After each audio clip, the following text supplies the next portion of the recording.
Huawei কসমিয়া দ্বারা আল্লাহ তাআলা বুঝাইতে চাইতেছেন যে বিষয়টা খুবই ইম্পর্টেন্ট, মোস্ট ইম্পর্টেন্ট। শোনো যে কি ওয়ান্নাজিআতি গারকা, ওই সমস্ত ফেরেশতাদের কসম যারা মানুষের ভিতরে ডুব দিয়ে তাদের জান টেনে হেঁচড়ে বের করে নিয়ে আসে, ওই সমস্ত ফেরেশতাদের কসম। আদর কইরা না, আল্লাহ বলতেছেন আদর কইরা বাবা বেরিয়ে আসো। এমনি বলছে বাবা তুমি ঘরে ঢুকেছো, এখন ঘর থেকে বের হয়ে আসো। আদর করে মনে হয় ফেরেশতারা বলতেছে আল্লাহ তাআলা যে ফেরেশতারা আদর করে ডাইকে নিয়ে আসে, বাবা বেরিয়ে আসো, তুমি তো ঘরে ঢুকছিলা, তোমাকে একটা ফুল দিয়া কি করেছিল আল্লাহ তাআলা, তোমার ভিতরে একটা রূহ দিয়া তোমার কি করে দিছিল, ছাইরা দিছিল।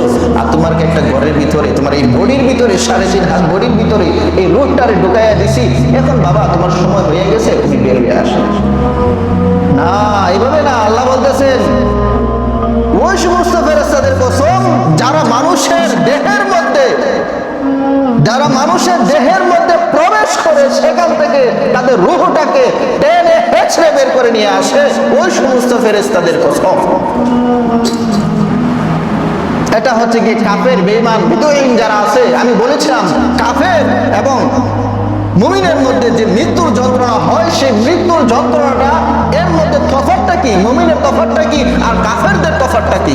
তো এই আয়াতের মধ্যে আল্লাহ তাআলা ওই কাফেরদেরকে উদ্দেশ্য করে বলতেছেন, শোনো ওয়ান্নাজিআতি গারকা, ওই সমস্ত ফেরেশতাদের কসম যারা কাফের, বেঈমান, বিদঈন যারা আছে, নাফরমান যারা আছে, গুনাহগার যারা আছে, তাদের দেহের ভিতরে এই ফেরেশতারা গিয়ে প্রবেশ করে তাদের দেহ থেকে তাদের প্রাণটাকে ছিনাইয়া নেয়।